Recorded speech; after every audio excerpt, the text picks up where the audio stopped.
Ya Rasulullah,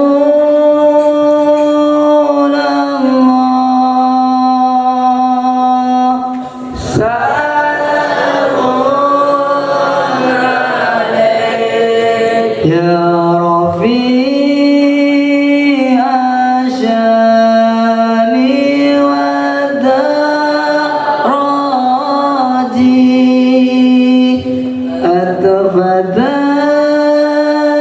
atfadayati radal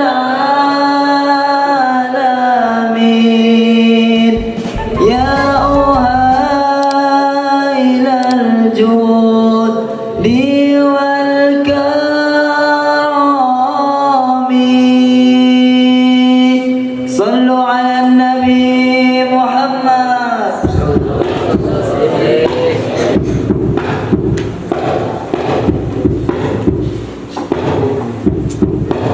Ya Rasulullah, salamun alaik. Ya Rafi' asyani wa daraji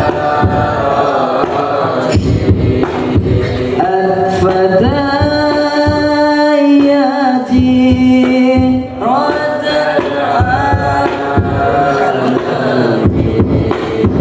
ya uhailal judi wal karami. Ya Rasulullah, salamun alaik. Ya Rafi'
sang Nabi penyejuk hatiku, kami semua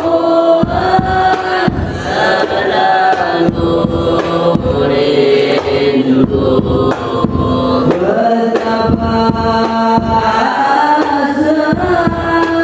ingin bertemu.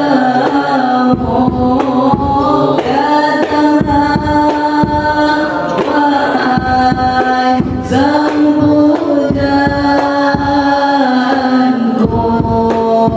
hadirlah dalam mimpi indahku.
Allahumma salli wa sallim wa barik alaihi wa ala alihi wa sallam alaihi.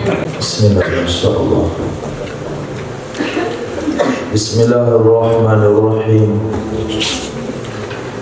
Alhamdulillahi rabbil alamin. Wassalatu wassalamu ala sayyidina maulana Muhammadin wa ala alihi wa sahbihi ajma'in, amma ba'd.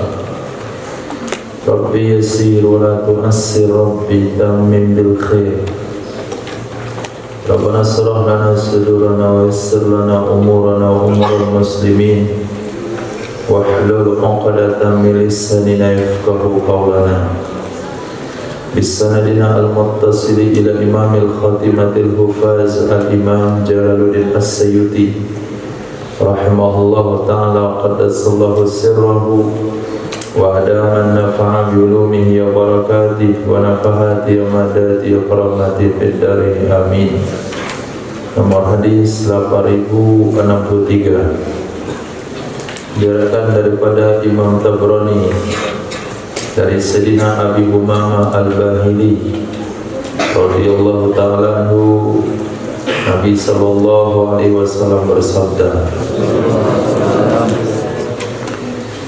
"Ma Ma min abdin, tidaklah dari seorang hamba, yasra'u, yang tumbang ia hamba, sur'atan, benar-benar tumbang, min maradin, dari karena sakit, illa, kecuali ba'asahullahu,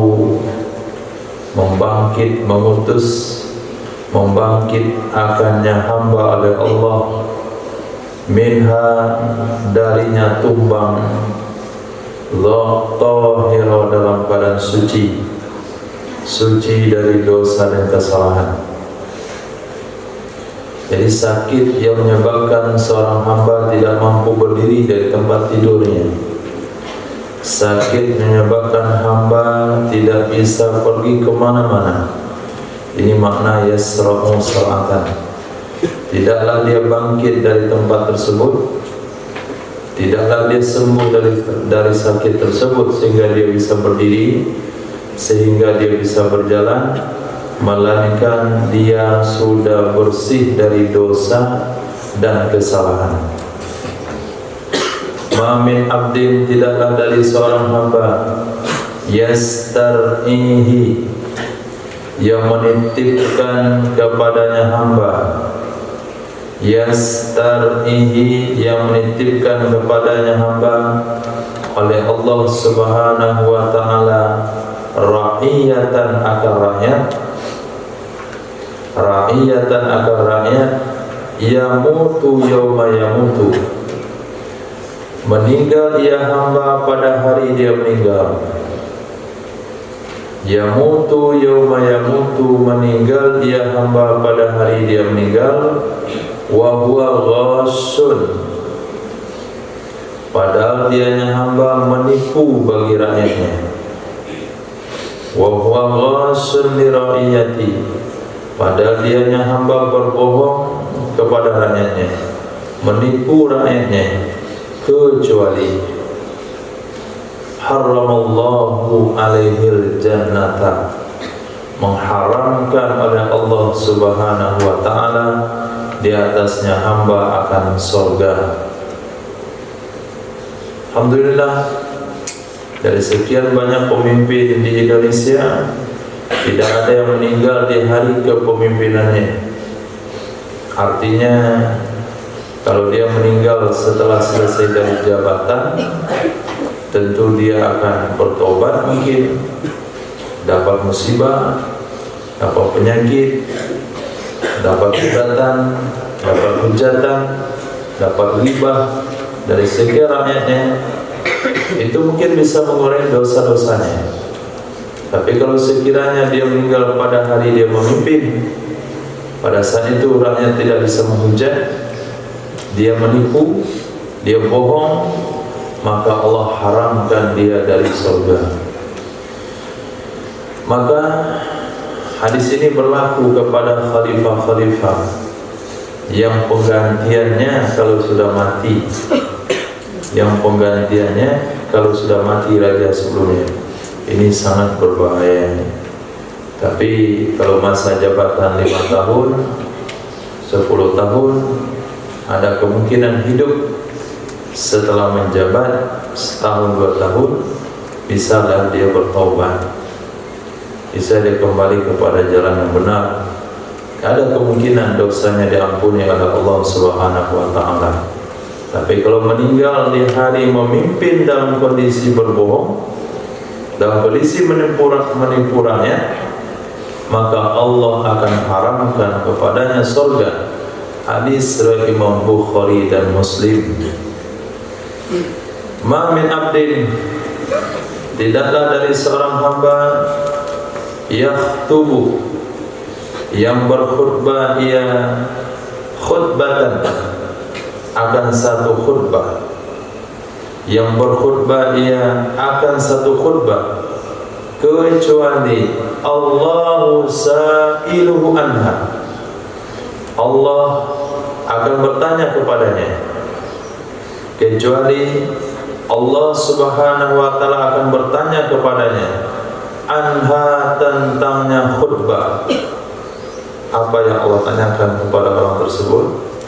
Ma arada biha, apa yang dimaksudkan, apa yang diinginkan ia si hamba dengannya khutbah, apa yang ia maksudkan, yang dia cari dengannya khutbah yang disampaikan. Hadis hasan. Ini bagi para khatib, bukan hanya khutbah tapi juga tausiah. Tausiah, ceramah agama, itu semuanya akan ditanya di akhirat kelak. Apa maksud kamu berkhutbah?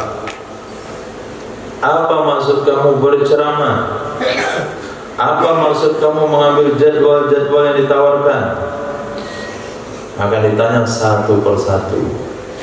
Kalaulah jawabannya ingin membumikan sunnah Nabi, ingin menyampaikan kebenaran, ingin mengokohkan umat di atas satu ajaran yang benar, ingin menepis dari umat aliran-aliran sesat, pemahaman-pemahaman yang salah, cara-cara ibadah yang tidak benar, maka ini akan membanggakan dia di akhirat kelak. Itu apa khutbah?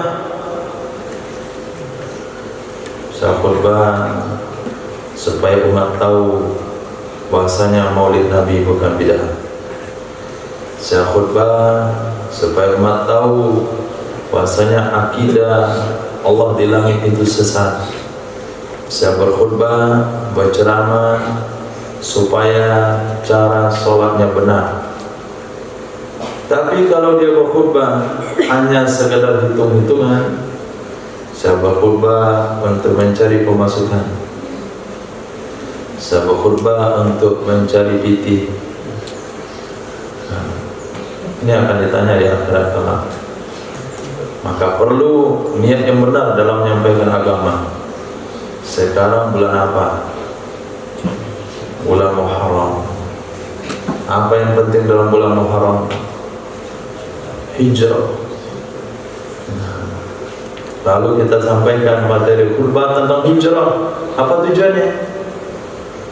Tujuannya supaya masyarakat hijrah dari aliran sesat kepada aliran yang benar, dari muamalah yang batil kepada muamalah yang sah, dari ibadah yang tidak diterima karena bertentangan dengan syariat kepada ibadah yang diterima. Lepas itu nggak ada urusan apa tanggapan orang lain. Mau tanggapannya baik, mulut ditutup, mau tanggapannya nggak baik, itu urusan dia. Yang penting urusan saya dan Allah di akhirat sudah selesai. Kalau ditanya, saya punya jawaban yang benar. Itu pentingnya. Ya, sampai antum menyampaikan sesuatu sesuai dengan kehendak masyarakat supaya selalu diundang dan selalu dapat uang.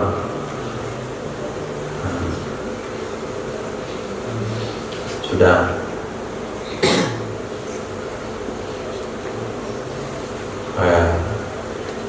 Jadi dokter bukan mengobati penyakit yang tidak ada pada pasien, tapi dokter yang baik mengobati penyakit yang ada dengan pasien dengan obat yang sesungguhnya.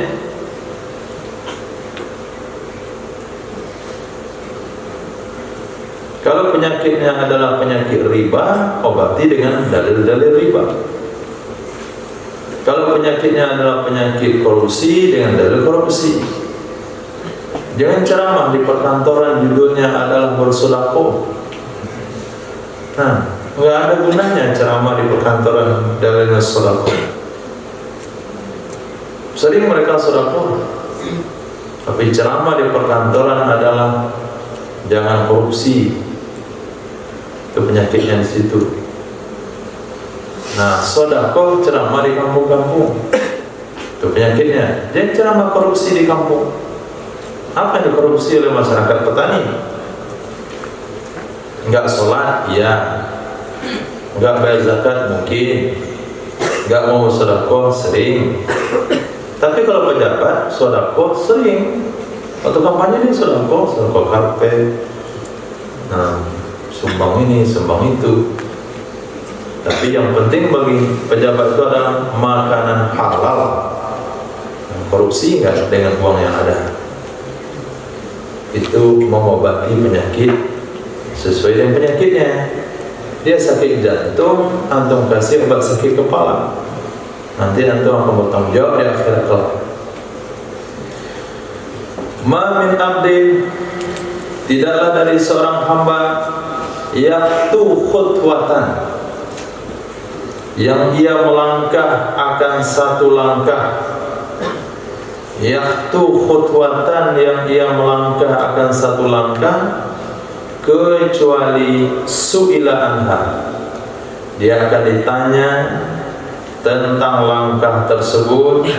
Ma arada biha, apa yang ia maksudkan, yang dia tuju, yang dia cari dengannya langkah. Apa yang dia cari dengannya langkah? Pergi ke satu tempat kondangan, undangan, walimatul urs, datang ke situ. Berapa langkah yang kita langkahkan? Nanti ditanya di akhirat kelak, kenapa kamu datang ke situ? Kenapa kamu tidak datang ke sini? Kenapa kamu perginya ke situ bukan ke sini? Semua jadi pertanyaan.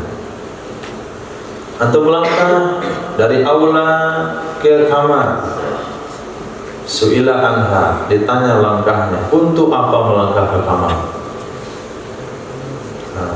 Beristirahat, untuk makan, untuk apa melangkah ke kamar mandi? Untuk mandi karena sunnah Nabi, untuk mencuci, untuk kebersihan. Untuk apa melangkah ke tempat tong sampah? Untuk apa melangkah ke kantin? Untuk apa melangkah ke masjid? Nah, semuanya akan ditanya di akhirat kelak. Oh, saya melangkah ke kamar mandi untuk merokok ya Rabb. Oh, langsung kena tampar malaikat. Saya melangkah ke masjid untuk dapat sandal baru waktu pulang. Saya melangkah ke walimatul urus supaya makan enak. Saya tidak pergi ke walimah tersebut karena yang barangkali orang miskin makanan yang kagak enak. Jadi semua langkah itu akan ditanya oleh Allah. Maka perlu ada niat yang benar setiap tujuan yang dicadangkan. Hari ini mau melangkah ke kolam renang. Niat qala Nabiuna Muhammad sallallahu alaihi wasallam, sibyanakum as-sibah, ajarkan anak-anak kalian berenang, berarti berenang sunnah Nabi. Saya melangkah ke sana demi sunnah Nabi. Besar nilainya. Saya melangkah ke sana bukan karena berenangnya. Berenangnya saya sebentar. Pokminya yang mengundang. Oh, panas dingin-dingin, makan pokmi panas-panas.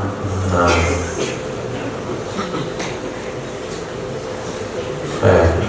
Berarti langkahnya 0 nilainya.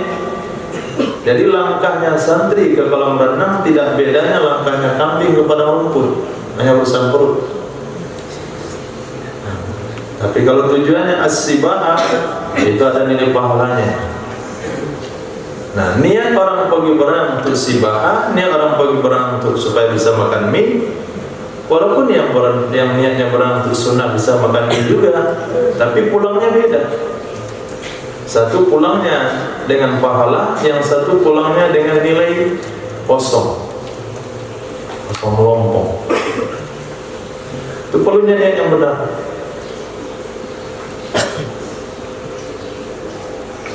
Nah, apalagi setiap langkahnya banyak niat-niat yang baik. Bagi sholat Jumat ke masjid, pertama setiap langkah dinilai pahala. Dia kebayang oleh dia, Setiap langkah kaki yang dilangkahkan, dosanya diampuni, derajatnya dinaikkan, kebaikan ditambah oleh Allah. Kemudian niat menampakkan sunnah Nabi dan syiar sepanjang jalan.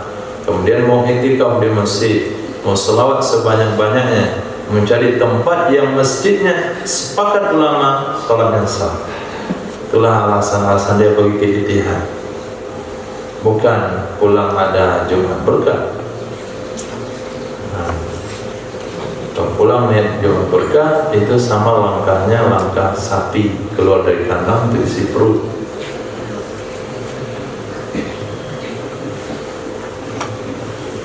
Ya, itulah yang membedakan orang nanti di akhirat kelak.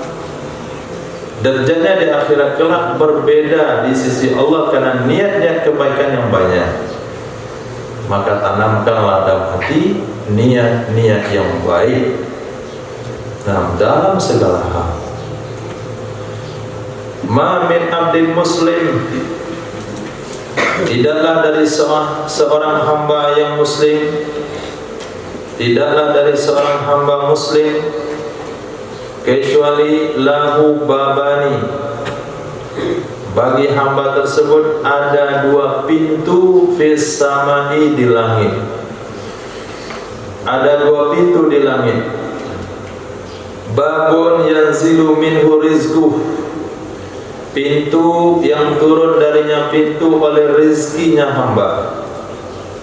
Babun pintu, yanzilu yang turun, minhu darinya pintu, rizquhu oleh rezekinya hamba. Wababun dan ada satu pintu lagi, yadkhulu fihi yang masuk padanya pintu oleh amalnya hamba dan kalamnya hamba. Amal itu perbuatan fisik, kalam yaitu amal lidah, zikir, tilawatul Quran, kalimat dakwah, kalimat thayyibah. Fa idza faqadahu,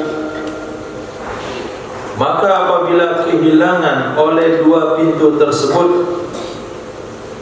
maka apabila kehilangan oleh dua pintu tersebut akannya hamba, karena dia sudah meninggal dunia, bakaya alaihi, niscaya menangisilah dua pintu tersebut di atasnya hamba. Jadi setiap hamba Allah yang Islam punya dua pintu di langit. Satu untuk menurunkan rezeki, satu untuk menaikkan amal. Yang apabila si muslim menaikkan amal baik dan perbicaraan yang baik, turunlah rezeki yang baik. Apabila seorang muslim menaikkan amal yang tidak baik, maka amal yang tidak baik itu ditendang lagi ke muka bumi dan dia dapat rezeki yang tidak baik.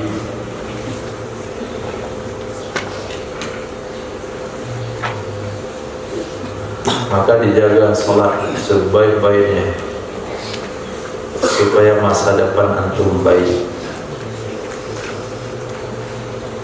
Dijaga sholat duhanya, supaya masa depannya baik. Dibaca surat Waqi'ahnya setiap malam supaya tidak bertemu dengan kemiskinan di masa-masa mendatang. Kalau usah pikir ijazah PNS, mulut ditutup.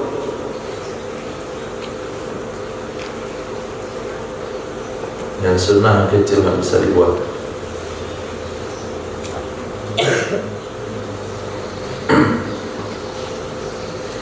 Nah, jaga sholat yang baik dengan wudhu yang benar, cara sholat yang benar, sholat sunat yang tidak tergesa-gesa, baca Waqi'ah yang cukup, Yasin setiap pagi, nggak ada kan problem hidup.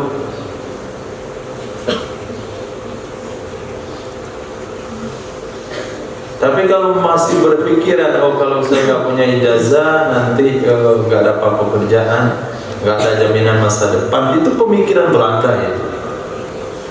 Nah, pemikiran Belanda yang ditanamkan oleh Belanda kepada rakyat Indonesia. Kalau hidup sukses itu mesti punya ijazah PNS biar ada jaminan hidup. Siapa yang menjamin hidup PNS? Siapa? Negara. Nah, siapa yang menjamin negara itu selalu ada uangnya? Banyak negara yang krisis. Tapi kenapa orang tidak percaya dengan jaminan Nabi? Yang menjamin adalah Allah yang Maha Kaya. Ini katanya tamat belajar agama. Katanya belajar di pondok pesantren, masih mengatakan kalau nggak ada ijazah nggak ada jaminan hidup. Negara yang menjamin antum percaya, Allah yang menjamin nggak percaya. Pemerintah yang ngomong antum percaya, Nabi yang ngomong antum nggak percaya. Muslim,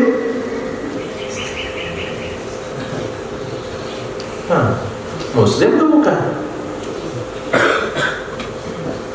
Nah, ini tuh antum yang bantu orang tua. Orang tua tuh pelan-pelan. Tuh orang tua yang ceramah gitu ya.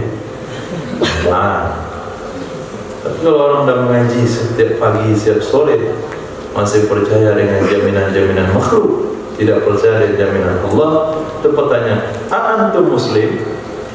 Au ghairu? Apakah Anda Muslim atau non-Muslim? Saudara, mungkin nggak rezeki dari Allah?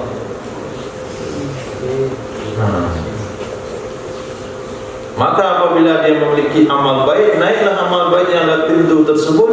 Kemudian Allah turunkan yang keberkahan amal baik lewat satu pintu lagi khusus untuk rezekinya. Ada uang jajan yang terlambat, sholat duha. Bukan telepon mak bapak, rezeki bukan dari mak bapak, dari Allah. Uang jajan nggak cukup, perbaiki wudhu dan sholat. Karena orang tua cuma paralonnya, kerannya, sumbernya dari Allah Subhanahu Wa Taala. Jadi yang sudah belajar 4 tahun di sini, Pak, kenapa uang sedikit kali dikirim? Itu belum betul itu cara belajar. Kenapa uang amanah sedikit masuknya? Salat 2 rakaat, salat duha rutin. Allah, Pak, ya Rabb, uang amanah sedikit. Kata para orang tua lagi. Bisa belajar? Yakin dari sekarang? Itu baru namanya mukmin. Orang yang yakin dengan hadis-hadis Rasul sallallahu alaihi wasallam.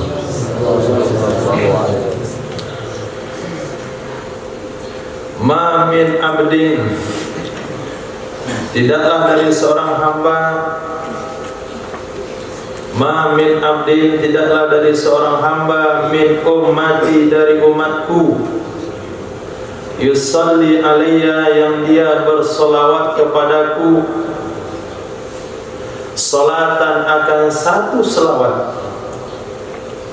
Sadiqan, hakadan dia jujur. Hakadan dia jujur, biha, dengannya selawat. Min kibali nafsi, dari pihak dirinya sendiri.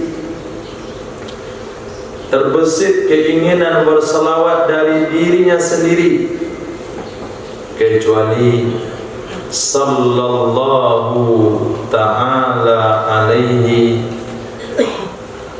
sallallahu, berselawat, maksudnya memberikan nikmat yang besar, memberikan pengampunan oleh Allah Subhanahu wa Ta'ala di atasnya hamba dengan sebab satu selawat, asyra salawatin, 10 selawat. 10 pengampunan. Wa kataba lahu biha, dan menuliskan ia Allah lahu baginya hamba biha dengannya 1 salawat asra hasanatin 10 kebaikan.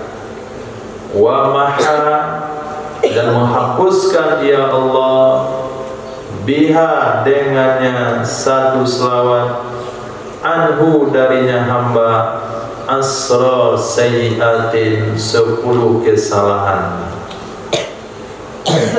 Itu 1 selawat.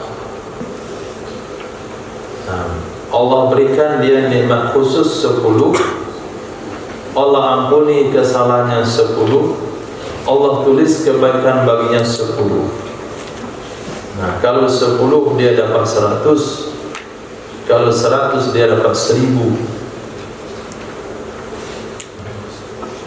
Kalau dia bersalat 100 dia dapat 1000. 1000 nikmat yang besar dari Allah. 1000 dosanya diampuni. Ada dia buat dosa sehari 1000? Hah? Enggak. Susah buat dosa sehari 1000. Berarti dengan 100 salat setiap hari itu enggak ada dosa yang tersisa. Ini dosa kecil maksudnya. Enggak ada dosa yang tersisa. Kebaikannya 1000 setiap hari. Nikmat khusus dari Allah 1000 setiap hari. Bagaimana kedudukan orang itu kira-kira? Bagaimana posisi orang itu kira-kira di sisi Allah dengan selawat kepada Nabi? Apalagi kalau sempat 1000 sehari. Rutin. Maka kita akan melihat ada sesuatu yang beda yang Allah berikan kepadanya kepada yang lain. Nah, pelayanan Allah kepadanya beda, sikap malaikat kepadanya berbeda, sikap bumi dan langit kepadanya berbeda, sikap makhluk Allah dan sekitarnya kepadanya berbeda. Semuanya serba berbeda. Dia tanam padi menjadi, dia ternak sapi berkembang, dia berjalan ada kemudahan, dia berurusan dengan orang lain tak menipunya. Kenapa semuanya dibuat tunduk kepadanya? Karena dia orang spesial, mendapatkan solawat dari Allah setiap hari 1000 kali, karena dia bersolat kepada Nabi 100 kali. 5 menit. Allahumma salli ala sayyidina Muhammad, Allahumma salli ala sayyidina Muhammad, Allahumma salli ala sayyidina Muhammad, Allahumma salli ala sayyidina Muhammad, Allahumma salli ala sayyidina Muhammad. 1 menit 5.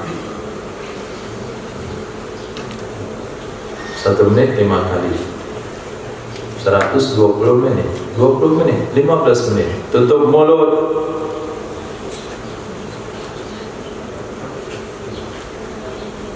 Menguap tutup mulut. Ini kemana dari sunnah Nabi dicuekin begitu?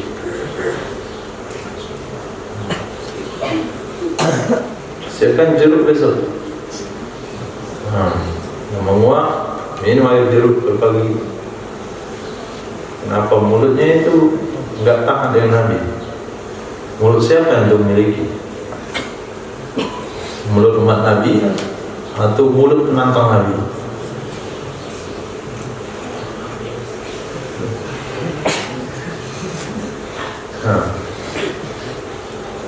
Kenapa mulutnya nggak bisa ikut sunnah Nabi? Buang mulut kayak gitu, nggak bagus itu punya mulut.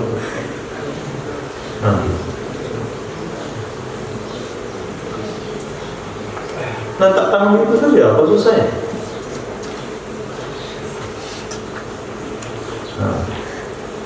Nah kalau sunnah yang kecil cuma letak tangan itu juga nggak bisa buat, jadi sunnah mana lagi yang mau kantor buat? Sunnah sedekah takut rugi, sunnah umroh banyak biayanya, sunnah nggak pakai modal nggak bisa juga, matilah. Pakai modal juga nggak bisa buat. Itu doa besar. Angkat tangan itu saja, cuman 30 cm. Satu orang sahabat melakukan perjalanan ribuan kilometer untuk satu hadis. Ini ngangkat tangan cuma 30 cm itu satu sunnah, nggak bisa.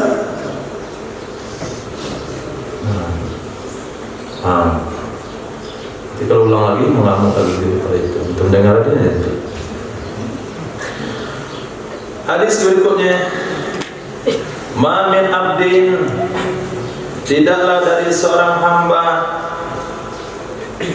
yabi'u talidan, yang dia menjual harta lamanya. Yabi'u talidan, yang dia menjual harta lamanya, kecuali sallatahullahu alaihi talifan,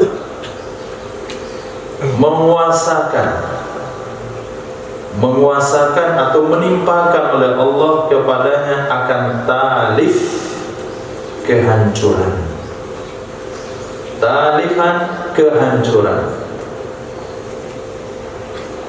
Nah, ini untuk pedagang, ini untuk pengusaha, ini untuk orang yang apa namanya, yang memiliki kekayaan. Jadi pesan Nabi, harta yang lama jangan dijual. Nah, orang yang berusaha, orang yang hobi menjual barang-barang lama, dia akan hancur. Itu penyebabnya banyak orang-orang yang rugi karena menjual usaha tinggi. Kalau ada baju nggak kepakai, jangan dijual, kasih sama orang lain. Orang yang jual baju second akan hancur hidupnya. Punya rumah tua jangan dijual.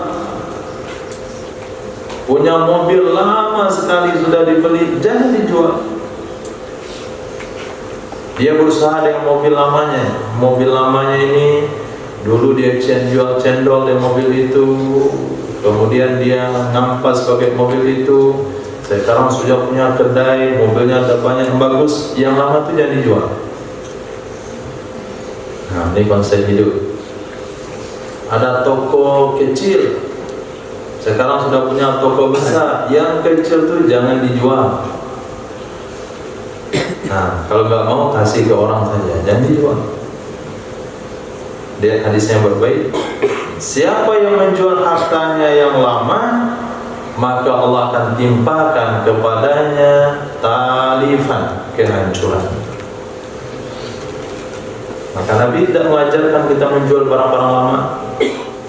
Kalau kamu punya baju, beli baju baru, kasih ke yang lain. Ini kumpulin barang lama, jual barang second, jual mobil second, handphone second, setrika second. Nggak ada sesuatu pun yang dikasih, semuanya semua dijual. Itu lama-lama kehidupannya akan menurun. Nggak paham? Yang pernah jual baju ke kawan, ini baju udah sempit nih. Nah, baju saya udah sempit, itu mau beli nggak? Masih bagus, separuh harga. Nah, itu rezekinya akan berkurang. Rezekinya akan meningkat kalau baju itu kasih ini, pakai saja baju saya, nggak cocok lagi sama saya. Baju ya, nah sama celana, kalernya ya. Kaler saya sampai memakai. Itu kasih itu apa, tong sampah itu dimakan. Ternyata itu rahasia. Orang-orang sukses kita lihat mobil lamanya nggak dijual-jual, walaupun nggak bisa dipakai lagi, ditaruh jadi pajangan. Ada motor dia, motor tua sekali waktu dia miskin, jual sayuran keliling. Sekarang sudah punya toko sayur, punya toko sayur. Motor Cup 30-nya, motor Vespa-nya dipajang baik-baik. Walaupun itu salah ya. kecuali memang tidak bisa diperbaiki lagi. Paham? Kalau kudus boleh, itu bukan barang lama. Ma min abdin, tidaklah dari seorang hamba kanat lahu niyatun, yang ada baginya hamba itu niatan, yang ada baginya hamba itu niat fi adai daini, untuk melunasi hutang-hutangnya, melainkan kana lahu minallah aunun, ada baginya seseorang dari Allah Subhanahu wa taala aunun, pertolongan. Ada baginya seseorang dari Allah pertolongan. Hadis sahih. Nah, orang yang punya hutang dan niat membayar, pasti Allah akan bantu membayarnya. Itu gak cocok mantu. Sini gak boleh berhutang. Nah, gak boleh berhutang sama kawan. Jangan biasakan berhutang. Cukup negara saja berhutang. Nah, rakyat gak usah ikut-ikutan. Nanti takut Indonesia isinya orang berhutang semua.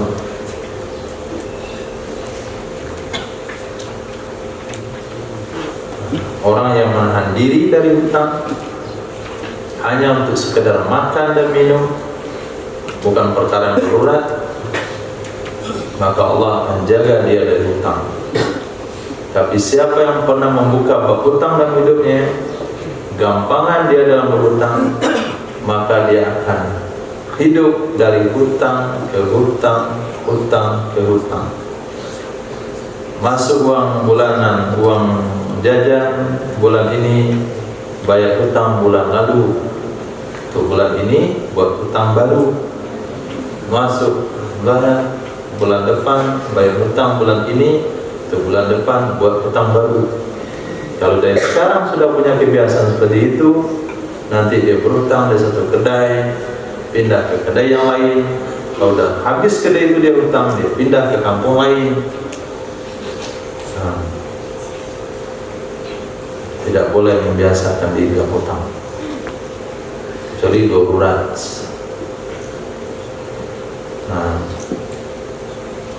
coba tahan sesaat. Gak ada uang, titik. Kamu mau apa? Mau belanja? Nanti saya belanjakan kamu dengan Al-Baqarah. Baca sesuai Al-Baqarah. Kalau udah belanja di kantin kan nggak nampak tuh. Kita sibuk mengaji.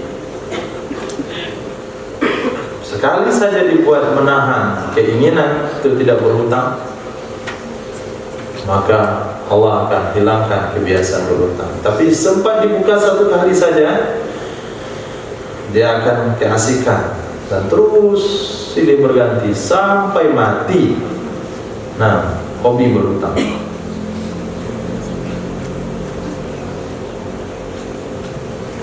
Nah, ma min abdin, tidaklah dari seorang hamba, ma min abdin, tidaklah dari seorang hamba yuridu, yang kepengen ia hamba, yuridu yang berkeinginan ia hamba, ayyartafi'a fid dunya, bahwa dia tinggi di dunia ini, bahwa dia meninggikan di dunia ini darajatan, akan derajatnya, fartafa'a, lalu dia jadi tinggi, kecuali wada'ahullahu, merendahkan akannya hamba oleh Allah Ta'ala, fil akhirati, di akhirat, darajatan, akan satu derajat, akbar minha, yang lebih besar darinya derajat di dunia, wa atwala, dan lebih jauh, wa atwala, dan lebih jauh. Kalau di dunia dia meninggikan dirinya hanya dari satu pangkat, dari lurah ke camat, maka di akhirat direndahkan oleh Allah satu derajat juga, yang derajatnya lebih rendah daripada derajat yang dia dapatkan di dunia ini. Maka tidak boleh apapun yang kita lakukan untuk meninggikan diri. Kenapa antum minat kali jadi ulama? Hah? Oh, supaya orang hormat saya, supaya tangan saya dicium bolak-balik. Maka di akhirat turun derajatnya, bawah sekali. Lihat, Pak Kiai kok di situ Pak Kiai? Nah, biasanya di dunia disambut orang pakai rebana, dikawal oleh apa namanya itu, tentara ini, bansos, mas banser. Nah, di akhirat jauh di bawah Kiai. Nah, ini bahaya. Jadi ngafal Quran dengan niatnya naikkan derajat. Belajar ilmu agama nggak ada niat derajat. Dapat gelar dia dapat ada derajat. Memiliki barang-barang mewah supaya naik derajat. Saya selalu dihina di kampung, semua cari beli mobil bagus lah, supaya orang kampung tuh tanganmu hormat saya dikit. Itu akan derajatnya akan turun.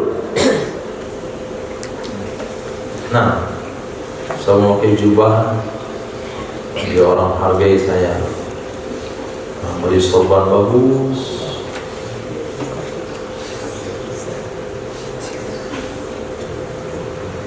Nah, di kacamata, selendang bagus, semangat. Assalamualaikum warahmatullahi, cincin lagi, tangan. Itu apa itu semua? Itu apa? Itu apa? Untuk apa? Sunnah Nabi. Nah, bukan naikkan derajat. Naikkan derajat untuk menyusul ke neraka. Karena kalau turun dari surga, nggak ada lagi derajat surga yang paling bawah, terpaksa diturunin ke neraka. Apa yang salah itu? Niat. Perlu betulkan niat. Jadi beli sorban yang bagus untuk apa? Innallaha jamil yuhibbul jamal. Pakai gamis itu apa? Innallaha jamil yuhibbul jamal. Kenapa milih warna jubah yang begini, warnanya kuning kunyit misalnya? Kenapa nggak yang hitam? Hati-hati deh niatnya.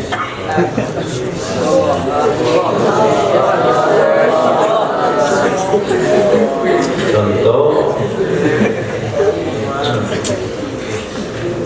sunnah Rasul. Dia melihatkan bagi pengen beginilah sunnah. Yang kamu menilai sunnah. Nah, saya niatnya pengen menghapuskan pandangan sinis pada sunnah. Karena sesuatu apabila dikemas yang baik, kemasannya tidak baik, orang nilainya jelek. Barang nggak baik dikemas baik-baik, orang nilainya bagus. Karena manusia menilai dari kemasan. Maka perlu kita mengemas sunnah dengan yang baik. Nah, ini pakai jubah kayak gorden pintu. Tarik naik lagi, tarik naik lagi, nggak digosok. Kenapa nggak digosok? Zuhud. Bukan zuhud itu, antum telah menghina sunnah Nabi. Nah, nanti lihat di masyarakat, inikah jubah yang sunnah itu? Pakai gorden bajunya. Nah, kita gosok baju, dicinin. Supaya apa? Pandangan masyarakat kepada sunnah itu senang. Oh, itu tujuan yang baik. Paham? Maka bikin gamis yang bagus untuk sholat Jumat. Sorban yang paling rapi, selendang yang paling merancang, parfum yang paling wangi, termasuk masih tiap Allahu Akbar. Saya bapak-bapak itu, kalau begini jubah mau juga saya berjubah. Akhirnya seluruh jamaah Masjid Ittihad pakai jubah. Yang kemarin benci dan jubah, sekarang senang dan jubah. Itu ada nilai. Tapi kalau cuma untuk membesarkan diri, nanti dia akan rendah di akhirat kelak. Nah, paham pikiran? Apa nih antum hafal Quran? Hah? Apa nih antum hafal Quran?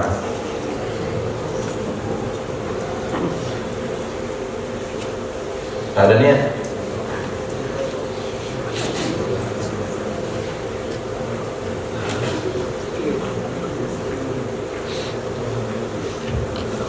Supaya mengangkat harkat martabat keluarga di kampus. Apa niatnya belajar agama? Ma min abdin, tidaklah dari seorang hamba laki-laki. Ma min abdin, tidaklah dari seorang hamba laki-laki. Wala amatin, tidak juga dari seorang hamba wanita. Istaghfarallah, yang dia istighfar kepada Allah, fi kulli yaumin, pada setiap hari, sab'ina marrah, sebanyak 70 kali. Sebanyak 70 kali. Kecuali ghafarallahu ta'ala lahu, mengampuni oleh Allah baginya seseorang sab'a mi'ati dzambin, 700 dosa. 700 dosa. Wa qad khaba abdun, sungguh celaka seorang hamba. Sungguh celaka seorang hamba laki-laki, au amatun, atau hamba perempuan, amila fil yaumi wal laila, yang berbuat dalam satu hari satu malam, aksara min sab'i mi'ati dzambin, lebih banyak dari 700 dosa. Jadi kata Nabi, tidak mungkin orang dalam satu hari itu berbuat 700 dosa. Sementara istighfarnya 70 kali, itu bisa mengampunkan 700 dosa. Kalau ada juga orang buat dosa 700 dalam sehari, dalam sehari semalam, itu memang dah celaka orangnya. Dosa apa saja dibuat 700 kali.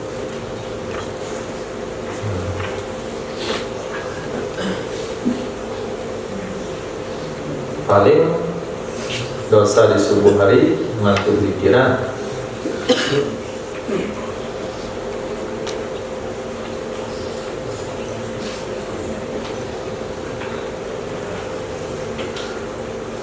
Kemudian dosa nipu. Dosa nipu tahu? Nampak tegas sikit.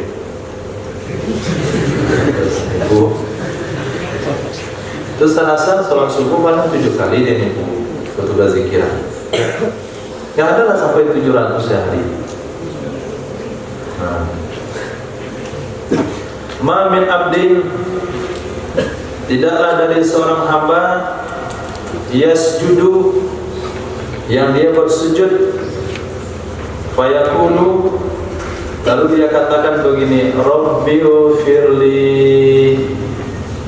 salasa marrah, 3 kali. Rabbighfirli di sujud terakhir sebelum salam. Rabbighfirli 3 kali.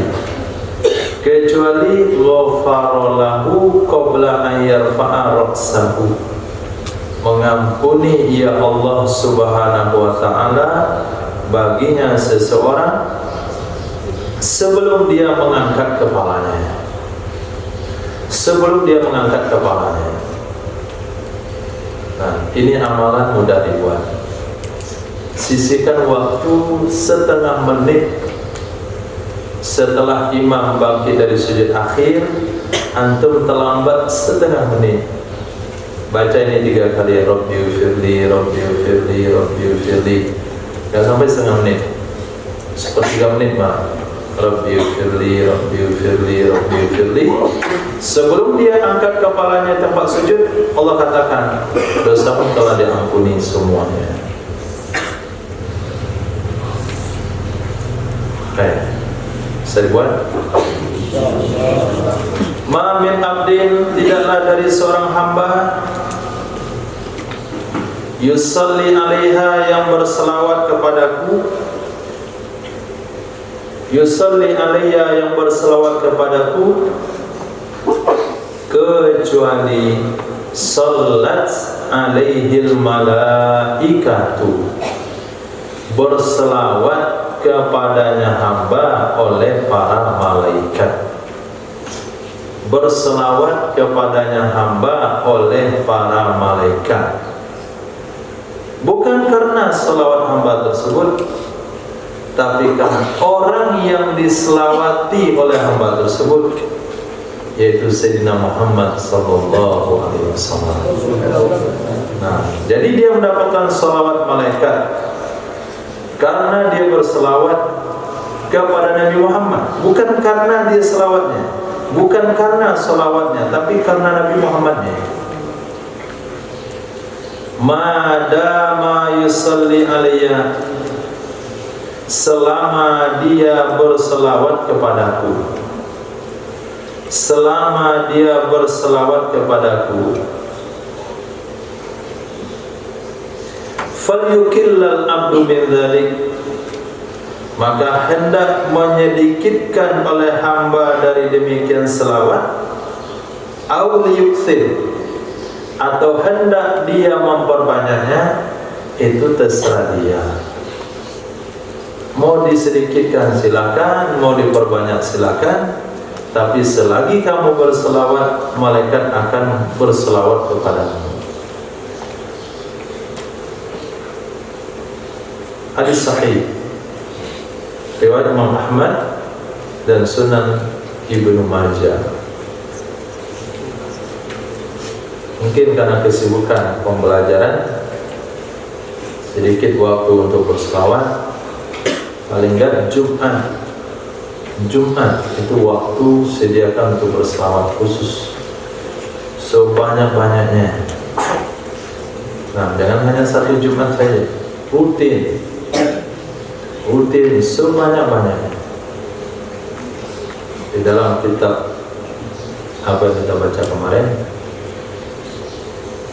Dusuki, di sana beliau katakan, ketika salawat itu hadirkan semua kemuliaan baginda Rasul, membaca nama Nabi dengan wibawa kenabiannya, menyebut Sayyidina Muhammad itu membawa kelebihan Sayyidina Muhammad dalam hati. Nah, Allahumma salli ala Sayyidina Muhammad, dalam hati Nabi pemberi syafaat kubro. Allahumma salli ala Sayyidina Muhammad, Nabi yang namanya tak dipanggil langsung oleh Allah dalam Al-Quran. Allahumma salli ala Sayyidina Muhammad, Nabi yang kalau bukan karenanya tidak diciptakan langit dan bumi.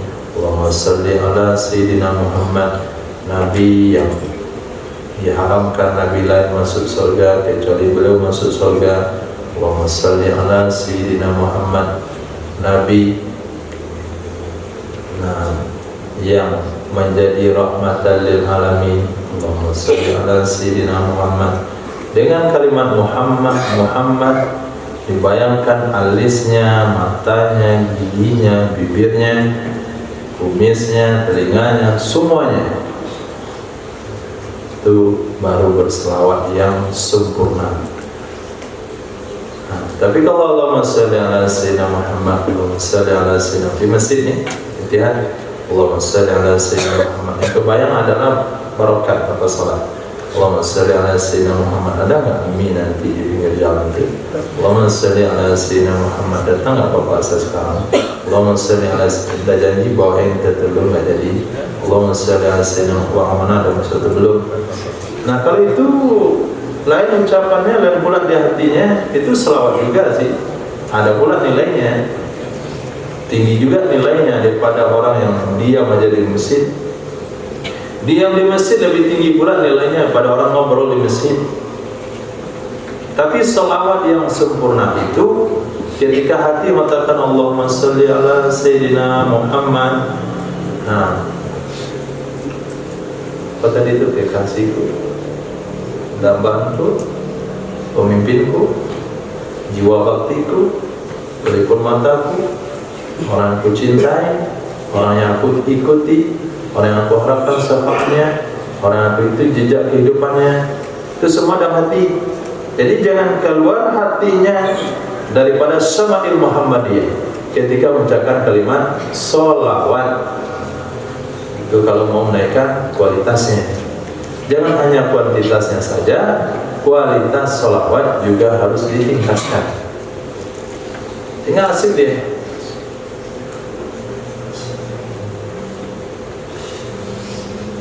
Kenapa antum saja berselawat? Saya terbayang kalau jumpa Nabi di akhirat dikatakan, kamulah umatku yang paling dekat posisinya karena selawatmu banyak sekali. Yang saya senyum dia ada berselawat. Kadang-kadang sedih, nangis antum berselawat. Saya terbayanglah Nabi nggak makan 2 hari 2 malam. Oh begitu caranya. Kadang-kadang tertawa dia. Antum semua kok tertawa. Sekebayang hadis Nabi tertawa, sekebayang Nabi menangis, sekebayang Nabi gembira. Jadi mimik mukanya itu ketika salawat itu nampak.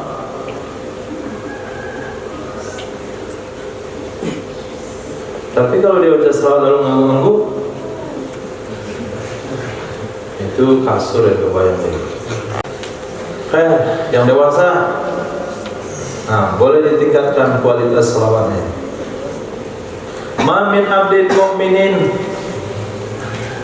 tidaklah dari seorang hamba yang beriman, tidaklah dari seorang hamba yang beriman yakhruju min ainaihi, yang keluar dari 2 matanya si hamba, yang keluar dari 2 matanya si hamba. Apa yang keluar?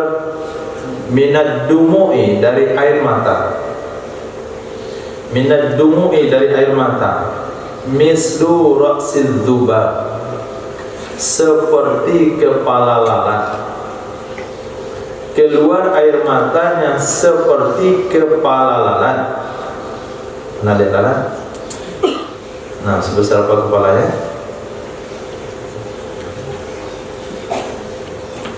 Hah? Ya, kira-kira sebesar kacang hijau. Min khasyatillah, dari karena takut kepada Allah Subhanahu wa ta'ala. Fatusibu hurra wajhihi, lalu mengenai ia air mata akan panas mukanya. Fatusibu, mengenai ia air mata akan panas mukanya. Fatamassahu naru abada, lalu menyentuh akannya orang oleh neraka selama-lamanya. Itu maknanya sekali-kali tidak akan disentuh orang itu oleh neraka kalau sampai khasyahnya kepada Allah itu cukup mengeluarkan 1 tetes saja. Di sini 1 biji kacang hijau, di sini 1 biji, jadilah dia kepala lalat. Astaghfirullahaladzim. Astaghfirullahaladzim. Astaghfirullahaladzim. Jangan menutup mulut. Orang sedang bersifat, dia sedang buat dosa. Astaghfirullahaladzim. Astaghfirullahaladzim. Sifat. Apa yang dibayangkan dalam hati supaya keluar air mata? Apa yang dibayangkan? Astaghfirullahaladzim. Ustaz dulu waktu SD ngambil bakwan gak baik nanti. Astaghfirullahaladzim. Nyuri uang bapak untuk pergi sekolah. Ketahuan nih diri orang bapak. Astagfirullahaladzim. Nyuri uang mak di bawah kasur. Astagfirullahaladzim. Nyuri uang mak dalam dompet. Astagfirullahaladzim. Ngambil roti kau di lemari. Astagfirullahaladzim. Menyembunyikan laporan uang apa jajan di kantin, nggak dilaporin semuanya, ada masuk kantong satu, nampak di CCTV misalnya saja, memang ada kayak. Astagfirullahaladzim. Nah, makan donat di 3 hari bilang 2. Astagfirullahaladzim. Odol kawan saya ambil tadi pagi. Astagfirullahaladzim. Saya ambil sabun kawan tadi pagi. Astagfirullahaladzim. Saya pakai gayung kawan tanpa izin. Banyak istighfar sehingga berlinang air mata. Maka orang itu akan diampuni dosanya oleh Allah Subhanahu wa taala, tapi tetap wajib ganti barang dicuri. Itu syaratnya. Istighfar tapi nggak diganti, itu belum bertobat. Syarat tobat yang benar yang urusan dengan makhluk harus dibayar. Lalu sudah berapa hutang di kantin sekolah untuk dulu yang belum dibayar sekarang? Besok pulang bulanan datang situ bayar sama ibu kantin. Selagi dia hidup, kalau mati itu nggak bisa bayar. Saya rasa kelas 3 SD itu udah mulai akal bolosnya, akal mencurinya. Ada berapa zakawi? Donat di kantin nggak dibayar di SD, bawaan, jelasin, onde-onde, permen,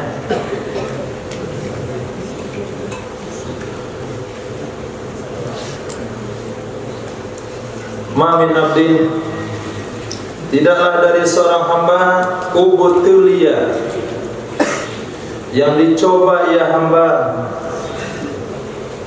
Tidaklah seorang hamba yang dicoba ia hamba bibaliyatin, dengan cobaan fid dunia, di dunia ini, kecuali bidzambin, dengan sebab dosanya, kecuali dengan sebab dosanya. Wallahu akramu, Allah Subhanahu wa taala lebih pemurah, wa a'zamu afwa, lebih besar maafnya, min ayyas'alahu, dari bahwa menanyai ya Allah akannya hamba, dari bahwa menanyai ya Allah akannya hamba, anzalika dzambi, dari demikian dosa pada hari kiamat. Ini untungnya, sebuah keberuntungan. Kalau setelah buat dosa dapat musibah, kalau sudah dapat musibah, Allah Maha Besar, Allah Maha Pemurah daripada mempertanyakan hamba itu tentang dosa yang sudah dia terima cobaannya. Maka ulama salaf menangis ketika setelah buat dosa tidak mendapatkan musibah, takut dosa ini dibawa ke akhirat. Tapi kalau buat dosa dapat musibah langsung, syukuri, karena Allah tidak akan mempertanyakan dosa itu lagi di akhirat kelak. Insyaallah. Baru saja ngambil odol kawan, terpeleset di kamar mandi, pergi ke tukang urut, bayar 20.000. Itu kafaratnya satu odol itu. Jadi antum beli sedikit odol harga 20.000. Ambil roti kawan, lalu lari-lari ke lapangan, lalu main bola, tertendang batu. Itu kafaratnya.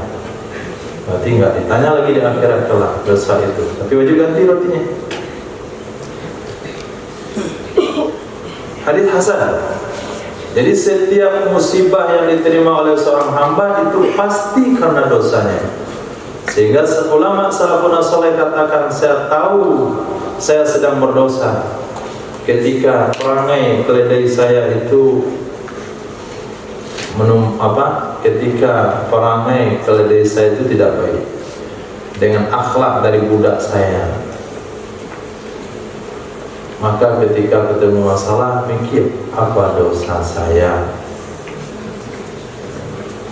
Tersandung ke jalan, apa dosa saya. Tersangkut pakaian robek, apa dosa saya. Keinjak sendal oleh kawan di belakang, putus, uang sudah nggak ada pula, apa dosa saya. Itu pertanyaannya harus pertanyakan oleh seorang muslim. Nah, jatuh dari pohon kelapa. Jangan ditanya apa dosa saya, ada jalan ambil kelapa, itu dosa saya. Allah. Tapi saya menanggung dosa kawan-kawan juga. Ini masalahnya nih. Saya menanggung dosa kawan-kawan juga, karena kawan-kawan yang suruh. Nah, kawan-kawan yang menyuruh itu, yang tangannya belum patah, itu akan ditanya di akhirat kelak. Yang sudah patah tangannya sudah bebas kan? Tidak bayar kafaratnya di dunia. Nah, yang nyuruh itu yang belum, nah ingat di akhirat kelak. Siapa yang nyuruh? Hafiz? Hafiz Allah. Hah? Kecuali aman.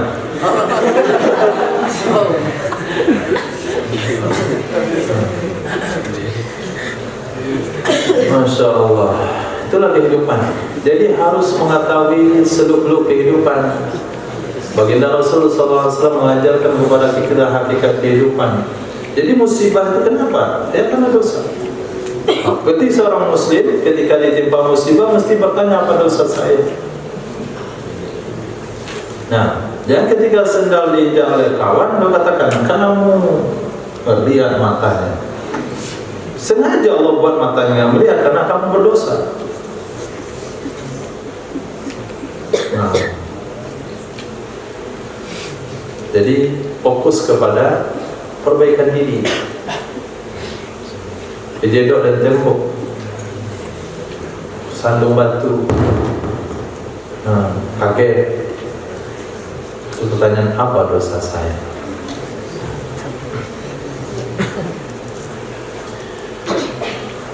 Ma min abdil mu'min, tidaklah dari seorang hamba yang beriman, tidaklah dari hamba yang beriman kecuali walahu dzambun ya'taduhu, baginya ada dosa yang ia biasa akannya dosa. Baginya ada dosa yang ia biasa akannya dosa. Faina ba'dal faina, waktu demi waktu, masa demi masa. Au dzambun huwa muqimun alaihi, atau dosa yang dia istiqomah di atasnya, atau dosa yang dia menetap di atasnya. La yufariquhu, dia tidak meninggalkan akannya dosa sampai dia berpisah dengan dunia. Innal mu'min khuliqa mufattanan, sesungguhnya orang beriman diciptakan dalam keadaan difitnah, tawwaban, tapi sangat bertaubat, nasiyan, tapi sangat juga berubah.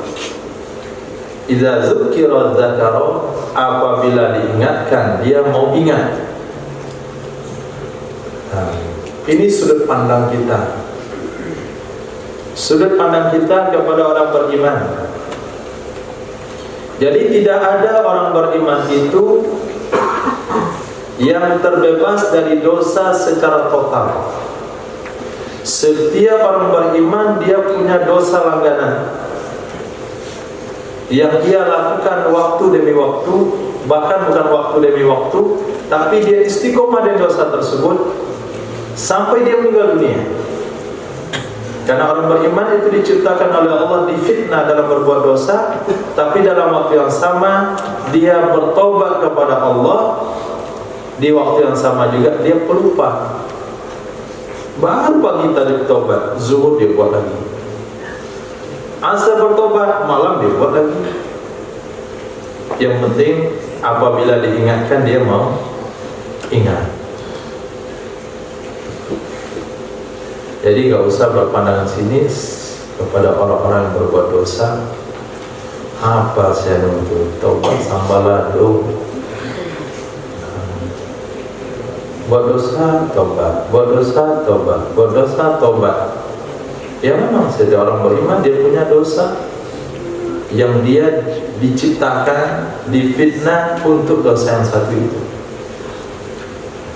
Ada satu orang yang dosanya ngantuk ya terus kerjanya. Mau siang, mau malam, mau pagi, mau berdiri, mau duduk, berdiri juga ngantuk juga.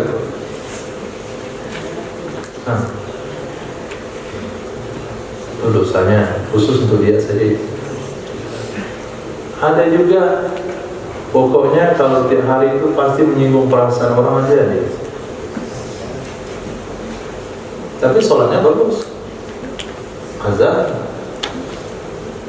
bisa ini bisa itu, tapi kata-katanya itu yang padi.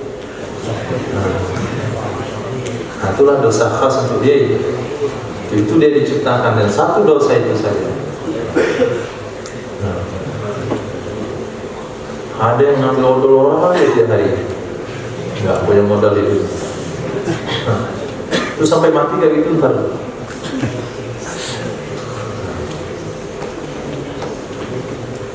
Baik, coba antum pikirkan sejenak. Apa dosa yang abadi dalam hidup antum? Bohong orang tua, nipu orang tua. Pak, kirimkan uang Pak, mau beli kitab kamus juz 1. Nah, naik juz 2 Pak. Kamus boleh juz juga.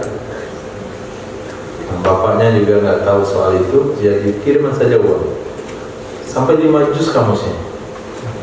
Nah, 1 tahun belikan, 4 tahun keberuntungan. Ada pula anak telepon, alhamdulillah Pak, saya sudah subuh.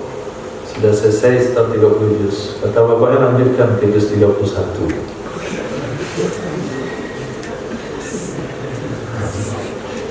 Bapak enggak gini yang dibodohi oleh anaknya. Minta dikirimkan kamus juz 1, kamus juz 2, kamus juz 3.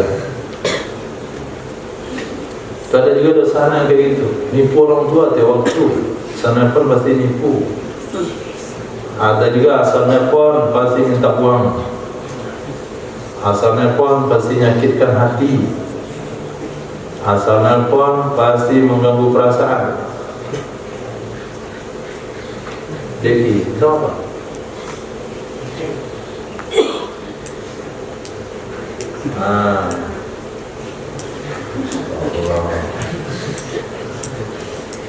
Habis itu ya kali itu gaya orang kasar, gayanya itu gak benar, gak tahu saya. Hanya antum tahu dari Allah Subhanahu wa Ta'ala. Cukup, insyaallah.